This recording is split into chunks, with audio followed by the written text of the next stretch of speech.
The town of Ashgrove Hills was the kind of place people dreamed of retiring in, quiet, green, full of charm and old brick houses with well-tended gardens. Among those homes sat a two-story white cottage with green shutters and flower boxes that overflowed with jasmine and pansies.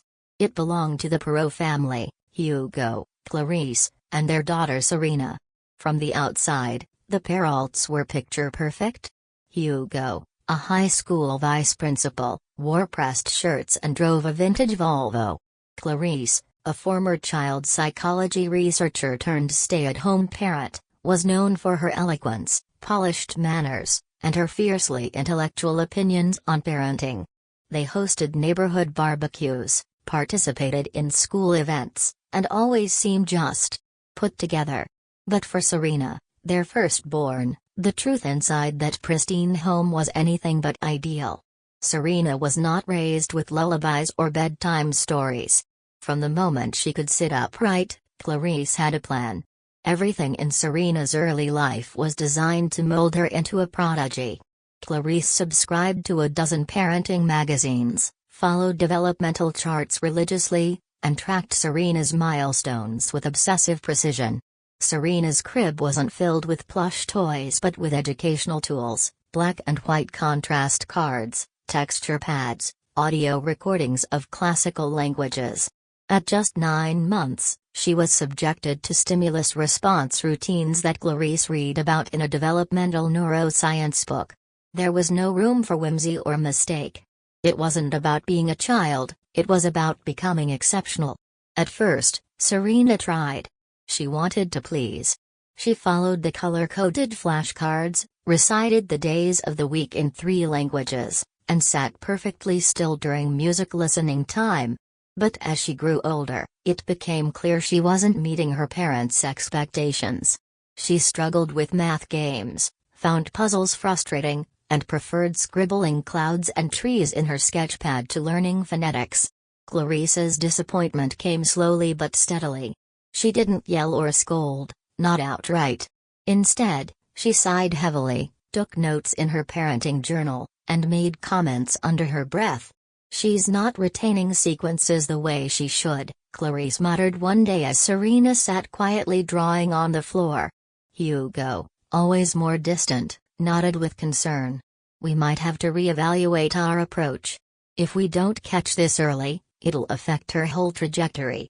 Serena didn't fully understand their words, but she understood their tone, clinical, detached, disapproving. Then, everything changed. When Serena was 5, her mother gave birth to a second daughter, Dahlia. The house transformed. Gone were the quiet, strained afternoons of enforced reading and rigid mealtimes. Suddenly, sunlight seemed to fall differently on their home. Dahlia's crib was decorated with pastel tones. Toys arrived weekly, specially imported items promising to boost synaptic growth or enhance early logic. Clarice lit up in a way Serena had never seen before. She played Mozart on the speakers, danced around the living room with baby Dahlia in her arms, and cooed over every babble like it was a breakthrough. Even Hugo began coming home early to marvel at Dahlia's latest developmental triumphs. At just 6 months old, Dahlia had her own cognitive gym, a custom-built playroom filled with tactile boards, sound tiles, and soft lights designed to stimulate brain activity. Clarice would invite neighbors over and proudly demonstrate how Dahlia could follow her finger across 3 colors. "See how engaged she is? So responsive." Serena never quite had this level of spark. Serena, now relegated to a quiet corner of the living room, simply nodded and kept drawing. She was already used to being ignored. But now, she felt something deeper, something like being erased. As Dahlia grew, so did the imbalance. At 2 years old, Dahlia had a private language tutor. Serena, by contrast, received second-hand workbooks and a half-broken pencil. When Serena cooked dinner because Clarice was too busy designing a new enrichment schedule for Dahlia, it went unnoticed. When Serena quietly won second place in a district-wide essay contest, Clarice barely glanced at the certificate. "Good. Now focus on your writing more. You still mix your tenses, she said. Serena stopped bringing home her wins after that. There was one thing Serena clung to, her room. A small loft space at the top of the stairs with slanted ceilings, a single skylight, and just enough space for a bed and a desk. It was the one place no one monitored, no one controlled. She had painted the walls with watercolors and glued paper stars to the ceiling. At night, she would lie on her bed and watch moonlight streak across the floor like a secret signal just for her. But even that was taken. It was a Saturday when Dahlia, now 7, stood at Serena's door in glitter socks and a smug expression. "Mom says I need more space for my science desk. I'm taking this room." Serena blinked. "What? You're moving downstairs? The laundry room is being cleared out. Don't be difficult." Serena stood frozen, heart thudding. "This is my room. I've always." But Dahlia had already turned away. By the time Serena returned from school on Monday, the loft was gone. Her drawings had been removed. Her books, boxed up. Dahlia's name was printed in gold vinyl letters above the doorway. Inside, a brand new ergonomic desk and a bookshelf of high-end educational material took center stage. The laundry room had been emptied for Serena. It smelled like bleach and mildew. Her mattress was shoved in next to the dryer. There was barely space to move. She stood there, staring at the gray walls. That evening, she walked to the kitchen where Clarice chopped vegetables. "Why would you do this?" Serena asked, trying to keep her voice steady. "That was my room." Clarice didn't look up. "You're the eldest. You should learn to compromise. Don't make a scene." "I'm not making a scene." "Then act like it. Dahlia needs space for her future. She can't grow in a cramped room." And just like that, it was over. Serena returned to the basement, shut the door, and sat on the bed. The silence was heavy, broken only by the hum of the dryer. A single bulb flickered overhead. That night, something inside Serena shifted. It wasn't sadness anymore, it was clarity. She wasn't part of their future. She was a placeholder, a ghost of their failed expectations. But in that darkness, she made herself a promise: if they wouldn't see her, she'd make a life where others did. Even if it meant doing it alone. Years passed. The basement became Serena's world. There was no view from her window, just the neighbor's stone wall and the edge of the driveway. But she made the space hers. She hung fairy lights above the bed, tacked old magazine photos of art museums onto the wall, and kept her journal hidden beneath her pillow like a secret weapon. She didn't cry anymore. She read. She studied. She survived. While Dahlia was chauffeured to private violin lessons, language labs, and even robotics clubs, Serena walked herself to the public high school every morning in the same worn-out sneakers she'd owned for 3 years. Her backpack was frayed, her phone cracked, but her notebooks were full of carefully written notes, color-coded by subject. Serena was never given much, but she made the most of what she had. She spent evenings applying for scholarships in the local library and weekends working at a dusty antique shop where the owner let her read finance books during slow hours. It wasn't glamorous. It wasn't even enough to buy new clothes. But it was hers. Still, she dreamed of a future where her worth wasn't measured by how she compared to Dahlia. A place where no one raised an eyebrow when she spoke. Somewhere she could be Serena without apology. She found comfort in 2 people who never saw her as second best, her grandparents, Edric and Mabel. They were Clarice's parents but couldn't be more different.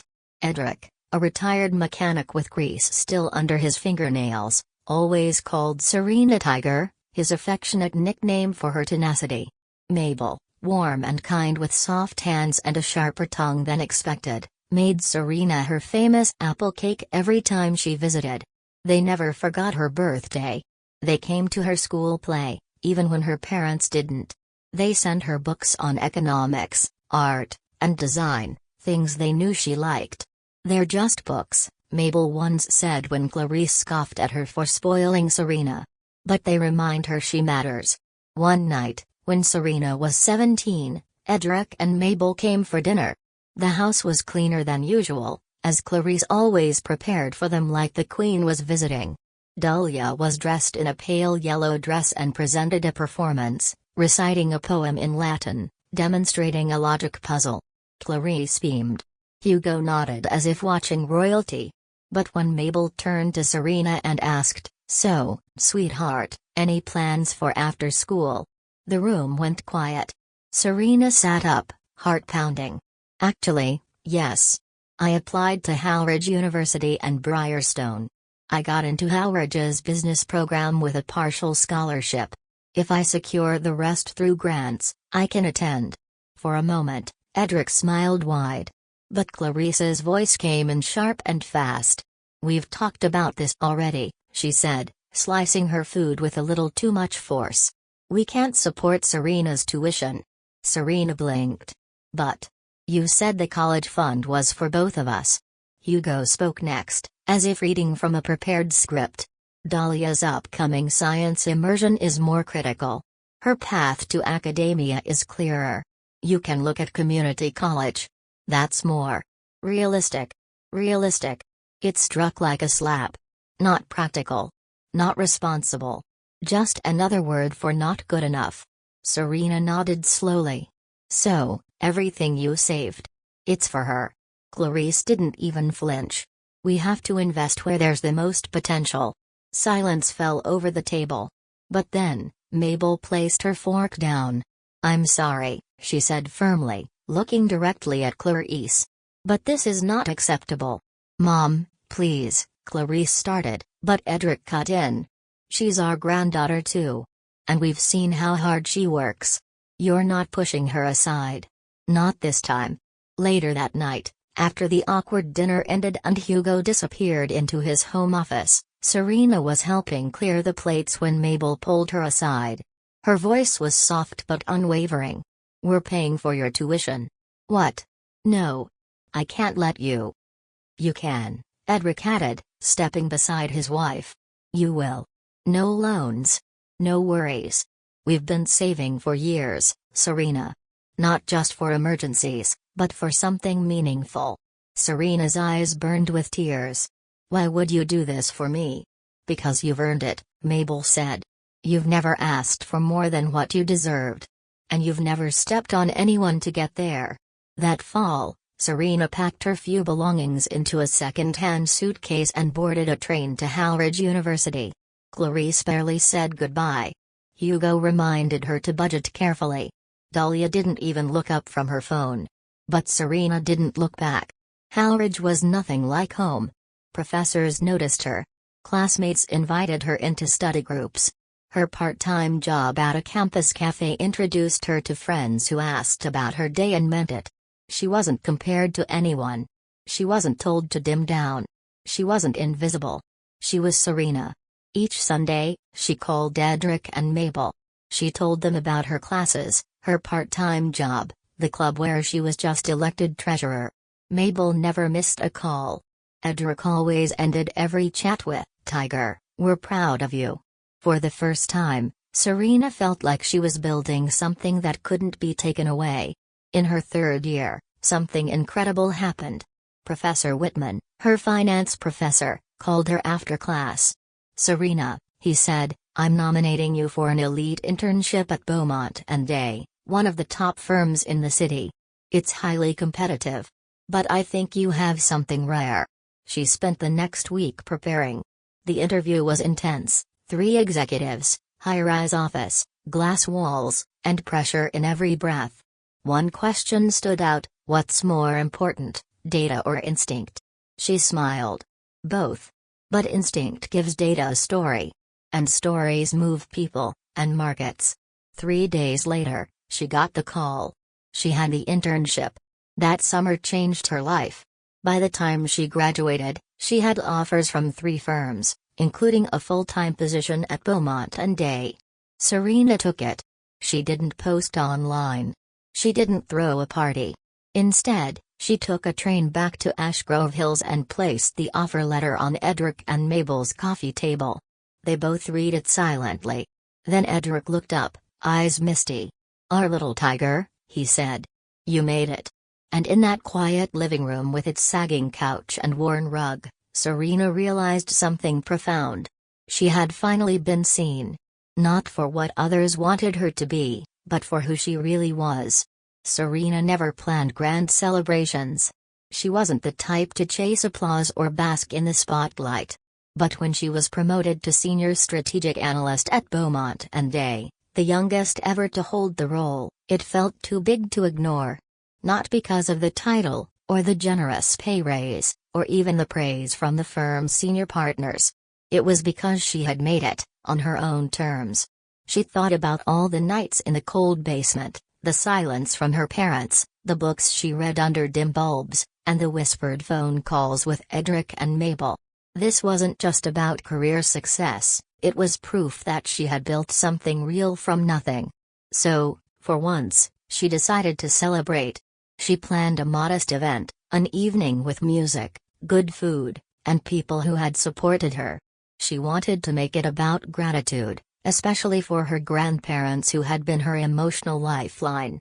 When she called Mabel to tell her the news, the older woman was so excited she cried. "You deserve this, sweetheart," she said. "Let us help." But surprisingly, it wasn't her grandparents who offered to host the party. It was Clarice. Serena hadn't spoken to her mother in nearly 2 years outside of brief, obligatory holiday calls. So when Clarice called out of the blue, her voice overly warm, Serena was caught off guard. "Why don't we host your celebration here?" Clarice suggested. "The old house is still perfect for events. It could be a way to reconnect the family." Serena hesitated. "Are you sure? It's a lot to organize." "Nonsense. Just send the budget. I'll handle the arrangements. It's time we celebrated your success properly." Maybe Serena wanted to believe that her mother had changed. That, finally, her accomplishments had earned more than silence. She transferred $5,000, savings she had earmarked for the event. Clarice promised to take care of food, decor, seating, everything. The event was set for a Saturday evening. Serena arrived early, wearing a navy blue dress that hugged her in all the right places. In her hand, she clutched a handwritten note for Mabel and Edric, just a few heartfelt words to thank them for never giving up on her. The moment she stepped through the doors of her childhood home, something felt off. The house was decorated like a wedding venue. White floral arches stood at the entrance. Elegant gold ribbon adorned every chair. Classical string music floated through the air from a nearby speaker. Waiters passed around champagne and hors d'oeuvres. The whole thing looked nothing like the warm, cozy party Serena had envisioned. Edric and Mabel stood near the fireplace, glowing with pride. They hugged her tightly. "You look stunning," Mabel whispered. "We're so proud of you." "Couldn't have done better ourselves," Edric added. Serena smiled, reassured. Maybe Clarice had just gotten a little carried away. But then the moment came that changed everything. As Serena was preparing to step forward and make her short thank you speech, her champagne flute raised, a hush fell over the room. Clarice stepped up instead, microphone in hand, her expression beaming. "Dear family and friends," she began, "tonight isn't just a night of reconnection, it's a night of celebration. And not just for one, but two wonderful people." Serena blinked, confused. Clarice continued, her smile growing wider. "It brings me great joy to announce that our daughter Dahlia and her incredible boyfriend Colin are now officially engaged." There was a gasp, then applause. Serena lowered her glass, stunned. From the top of the staircase, Dahlia appeared, wearing a crimson gown, makeup flawless, hand entwined with a tall, clean-cut man Serena didn't recognize. The spotlight shifted instantly. Phones came out. People began congratulating her. Champagne refilled. Music swelled. Serena stood frozen. She turned to Clarice, who avoided eye contact completely. Slowly, deliberately, Serena stepped forward. She tapped her glass with a spoon until the room quieted. "Excuse me," she said calmly. "If I may have a moment." Everyone turned. "I'd like to share something," she began, her voice steady. This gathering was meant to celebrate a milestone in my career. I was recently promoted to senior strategic analyst at Beaumont and Day. Some polite claps sounded, unsure. And I transferred $5,000 to my mother to help plan this celebration. The flowers, the decorations, the catering, were all paid for by me. But no one informed me that it would be turned into an engagement announcement. A wave of whispers passed through the crowd. Colin, standing beside Dahlia, looked confused. Wait. You paid for this? Dahlia shifted uncomfortably. I didn't think it was a big deal. Serena tilted her head. You didn't think using my savings for your event, without telling me, was a big deal? Colin's face tightened. He released Dahlia's hand. I came here for a family gathering, not to be part of someone else's betrayal. He turned and walked out the door without another word. Dahlia called after him, but he didn't look back. She followed, flustered, her heels tapping on the floor like gunshots in the stunned silence. Then came the crack in the evening, literally. Clarice snapped. You ungrateful girl. She screamed, grabbing the metal microphone stand still in her hand. After everything we've done for you, how dare you shame us in front of everyone? Clarice, stop, Edric shouted, but it was too late. She swung the microphone like a weapon, striking Serena on the side of her head. A sickening crack rang out. Serena stumbled backward. Pain exploded at her temple. Warm blood slid down her cheek. Gasps. Screams. A glass shattered. Mabel rushed forward, catching Serena before she collapsed completely. She hit her, someone shouted. Call 911. Edric had already pulled out his phone. This is Edric Gray. We need an ambulance. My granddaughter's been assaulted by her mother, yes, right now. Clarice stood frozen, microphone still clutched, her face wild with rage and panic. Hugo tried to intervene, but Edric held him back. Not a word from you, he said with steel in his voice. 10 minutes later, red and blue lights lit up Maple Creek Lane. The police arrived. A female officer calmly approached Clarice, her hand on her holster. Ma'am, drop the microphone. Show me your hands. It was a mistake, Clarice muttered. She made me angry. Step away, the officer repeated. Handcuffs clicked. Clarice screamed Serena's name as she was led outside. You've ruined everything. You'll regret this. Serena, now seated and being tended to by a medic, didn't respond. She looked up at Mabel, whose hand never left hers. You're safe now, Mabel whispered. The ambulance doors closed. Serena's world, once defined by silence, was about to be filled with something much louder, justice. The first thing Serena noticed when she woke up in the hospital was how blindingly white the ceiling was. For a moment, she didn't remember where she was. Then the dull throb near her right temple reminded her, her mother had hit her. With a microphone. In front of everyone. The nurse checked her vitals and gave her a soft nod. You're safe, she said, but the words felt distant. Serena turned her head slowly. On each side of the bed were the only two people who had ever made her feel safe, Mabel and Edric. Mabel gently stroked her hand. You're not going back to that house. Ever. I know, Serena whispered, her throat dry. They stayed by her side for the next 24 hours, through blood work, observation, the slow drip of 4 fluids, and endless questions from hospital staff and investigators. Photos were taken of the injury, the red swelling, the torn dress, the dried blood on her cheek. A full report was compiled. The assault had been witnessed by over 20 guests, including neighbors, extended relatives, and Clarice's colleagues. By the next evening, Serena was released. The question of where to go never came up. Edric and Mabel had already prepared their guest room. The home was small, nestled near a quiet street with a wooden fence, wild daisies growing along the edges, and a creaky porch swing that always smelled like sunshine. This is home now, Edric said, carrying in her overnight bag. Not a visit. Not a stop. Home. For the first time in years, Serena slept without tension in her chest. No checking behind doors. No hushed insults. Just quiet. Just peace. But the next morning, over coffee and toast, Mabel brought up something Serena had only been partially prepared for. "We need to talk about what comes next." Serena met her gaze, calm but ready. "I want to press charges." "You don't have to carry it alone," Mabel said. "But you do have to speak. Out loud. In public. You sure you're ready for that?" Serena nodded. "It's the first time in my life I feel like I have to." That afternoon, the three of them drove to a law office downtown. Serena sat across from a woman named Clara Alston, a seasoned attorney who specialized in domestic abuse cases. Serena told her everything.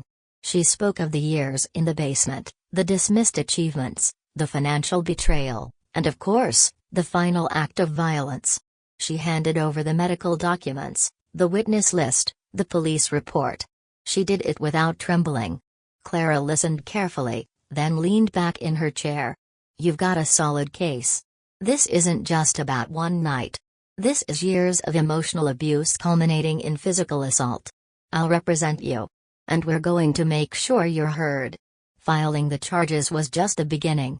The town of Ashgrove Hills had never seen a case quite like it, where a mother stood accused of attacking her own daughter during what was supposed to be a family celebration. The local media caught wind of it. People whispered. Some took sides. But Serena wasn't ashamed.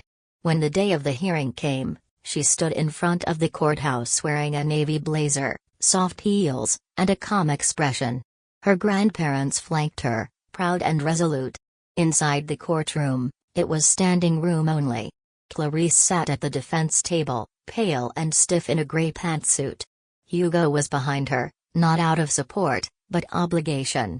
Dahlia wasn't there. Not a word. Not a call. The trial began with the prosecution laying out a clear, damning timeline: years of verbal demeaning, documented neglect, financial manipulation, and finally, physical violence at a public gathering funded by the victim herself. Clara introduced the witnesses, friends, former teachers, and several guests from the party who had seen the microphone swing and heard Clarice scream, "You ungrateful girl." Then it was Serena's turn. She took the stand, eyes steady, voice firm. "She didn't just hit me with a microphone," she said. "She hit me with the weight of years of silence, dismissal, and being told I was never enough." Gasps came from a few corners of the room. This wasn't rage out of nowhere. This was a pattern. A system I lived in for over 20 years. And when I finally stood up and said, "This is my moment," she couldn't let me have it. So she hurt me. Publicly. Violently. She looked at the judge directly. "It has to stop here." The defense tried to spin a different narrative. They claimed Clarice was overwhelmed, that the attack was out of character. That Serena had ambushed the party and embarrassed her mother. But the evidence was irrefutable. Judge Eleanor Voss, known for her measured tone and unforgiving eye for truth, delivered her ruling after only 2 days. This court does not condone emotional violence that escalates into physical harm. The evidence is not just compelling, it is damning. She turned to Clarice. "You are hereby sentenced to 4 years in state prison with no early release. You will also complete anger management and psychiatric evaluation while incarcerated." Clarice broke down instantly. Her screams echoed through the courtroom. "You turned her against me," she shouted at Mabel. "You poisoned her." Mabel didn't even flinch. "You did that to yourself," she said softly. As Clarice was led away in handcuffs, Hugo remained seated. Silent. Expressionless. As if someone had taken away the only thing that gave his life structure, control. Serena stood still, watching, not with anger, but with release. She didn't feel victorious. She felt whole. Later that week, something else happened quietly but powerfully. Edric and Mabel updated their will. They left everything: house, savings, long-held investments in green energy stocks, to Serena. Dahlia and Hugo were explicitly excluded. When Serena asked why, Edric simply said, "We don't reward cruelty with comfort. We invest in what's real." She cried. Not because of the money, but because someone finally said, "You deserve to be chosen." 3 months after the trial, the world outside had moved on. The whispers in Ashgrove Hills faded. The local news stories stopped running updates. The neighbors no longer lingered outside their houses when Serena passed. But the world inside her had changed forever. Back at Beaumont and Day, Serena returned with a quiet, grounded confidence that hadn't existed before. She worked with more clarity, more precision. Her presence in meetings carried weight, not just because of her title, but because people could feel the steel beneath her calm. She wasn't chasing approval anymore. She was building legacy. Every Sunday, like clockwork, Serena would visit Edric and Mabel. They had built a life of simplicity, warmth over wealth, laughter over luxury. Board games filled their evenings. Mabel made casseroles and experimented with new cake recipes. Edric kept his hands busy fixing radios or tinkering in the garage, but always made time to listen to Serena's stories from the week. One afternoon, Mabel pulled out an old box from the closet. Inside were family photo albums, some dusty, others worn along the edges. "This one's you at 5, she said, pointing to a photo of Serena in polka dot overalls, holding a crayon and beaming at the camera. "I don't remember this," Serena whispered. "Your mother never kept copies." "I did." They went through the photos together, reliving moments Serena didn't even know she had. A birthday party with a homemade cake. Her first drawing stuck on the fridge. A rare smile from Hugo, though distant, it was still there. A captured memory. They laughed. They cried a little. It wasn't healing all at once, but it was the start of something soft. Something real. Then one day, everything slowed. It was after a big quarterly meeting at work. Serena stepped into the lobby, holding her tablet, and froze. There, near the security desk, stood Dahlia. She looked different. Thinner. Pale. Her usual confidence replaced with hesitation. Her makeup was light, almost like she hadn't cared much. She wore a structured coat, but there was a fragility to her posture, like someone who had stood too long in the wind. Serena didn't move. Dahlia approached slowly. "Hey," she said. No apology, no smile. Just that one syllable. Serena tilted her head. "What are you doing here?" "I wasn't stalking or anything," Dahlia said quickly. "I heard from one of your old classmates that you worked here. I just needed to see for myself." "See what?" Dahlia looked down. "That it's all real. That you really made it." Serena said nothing. Dahlia took a breath. "I lost everything. Colin left me that night. I couldn't finish the fashion program, too much pressure, I guess. The blog flopped. I'm back at home. With Dad." Serena crossed her arms. "That's unfortunate. I guess I always thought." Dahlia paused, then looked up with tired eyes. "I don't get it. How are you doing so well when no one helped you?" There was no malice in her voice. No sarcasm. Just confusion. And maybe a sliver of regret. Serena looked at her, the sister who had been handed everything, yet made so little of it. She thought of the basement, the broken pencils, the nights she cried quietly into a pillow. She thought of Mabel and Edric, and how love could look like a casserole or a ride to the library. She spoke calmly. "Because I had nothing. And when you have nothing, you learn how to stand on your own. You stop waiting for someone to hand you a ladder. You build one." Dahlia blinked. "You make it sound so simple. It's not simple. It's survival. You were taught how to shine when the spotlight was already on you. I had to find light in the dark." Silence stretched between them. "I'm not here to say sorry," Dahlia muttered. "I just thought you should know I see it now. What they did. How they pushed you out." Serena nodded. "That's something. But seeing it doesn't undo it." "I know." Dahlia didn't ask for forgiveness. She didn't cry or collapse into Serena's arms like a movie scene. She just stood there a little longer, then turned and walked away. Serena didn't stop her.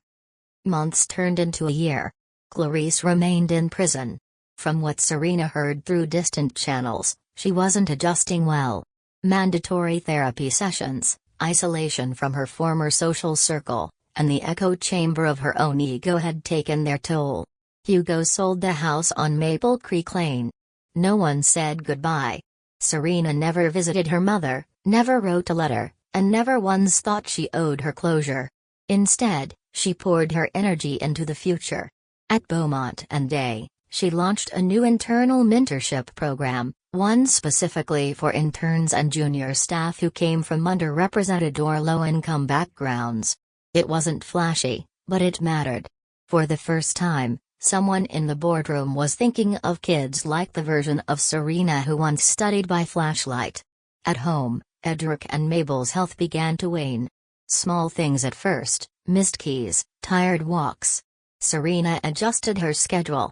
She started cooking Sunday dinners instead of just showing up.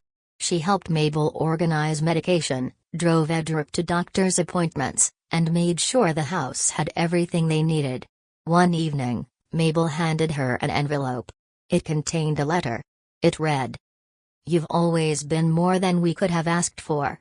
We didn't raise you, we just stood behind you while you raised yourself. But we're honored to be part of your story. And in our final chapter, we want you to know, you are our daughter in every way that counts." Serena cried in the hallway that night. Not for what she had lost, but for what she had built. Years later, Serena stood in her own home, modest, modern, full of light. Framed artwork on the walls. Books lining the shelves. A guest room always ready for Edric and Mabel. A room for future things, maybe children, maybe dreams. She still had a faint scar near her right temple. If someone looked closely, they'd see it. But she didn't hide it. Because it was no longer a wound, it was a reminder. That she had survived. That she had stood alone. And that she had found her voice, even when everyone told her to be quiet. She poured tea, opened the balcony door to let the sunlight in, and whispered softly to herself, "I will never dim my light again." The shadow was gone. And Serena, finally, was free.